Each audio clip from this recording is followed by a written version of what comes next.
2টা বাজে। আমি ভিডিওর কাজ শেষ করে ভিডিও রেন্ডার দিয়ে হঠাৎ ভাবতে লাগলাম আমার একটা ক্যামেরা লাগবে। কেন আমাকে দিয়ে হচ্ছে না? না, তোমাকে দিয়ে হচ্ছে, তবে এমন একটা ক্যামেরা লাগবে যে ক্যামেরাটা ক্যারি করা অনেক সহজ হবে। তোমাকে নিয়ে কোথাও যেতে চাইলে বড় একটা ব্যাগ নিয়ে আমার ঘোরা লাগে। আচ্ছা, তারপর এমন একটা ক্যামেরা লাগবে যে ক্যামেরাটা নিয়ে ভিডিও করলে কেউ তাকিয়ে থাকবে না। আচ্ছা তারপর এমন একটা ক্যামেরা লাগবে যে ক্যামেরাটার ফুটেজগুলো অনেক স্টেবল এবং স্মুথ হবে। তোমার ফুটেজগুলো আমার এডিট করতে করতে জান চলে যায়, স্টেবল করতে করতে জান চলে যায়। ও, তারপর মানে এমন একটা ক্যামেরা লাগবে যে ক্যামেরাটা একদম পকেটে করে নিয়ে যাওয়া যায়। এমন ক্যামেরা কি পৃথিবীতে আদৌ আছে? এমন ক্যামেরা আছে কিনা তো জানি না, তবে চলো এআই কে জিজ্ঞেস করি।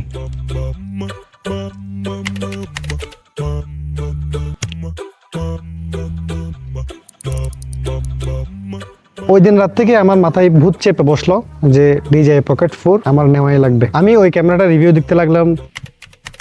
So this is the all-new DJI Osmo Pocket 4. DJI Pocket 4. DJI Osmo Pocket 4. আমি যা যা চাচ্ছি আমার প্রত্যেকটা প্রবলেমের সলিউশন এই ক্যামেরাটা দিচ্ছিল।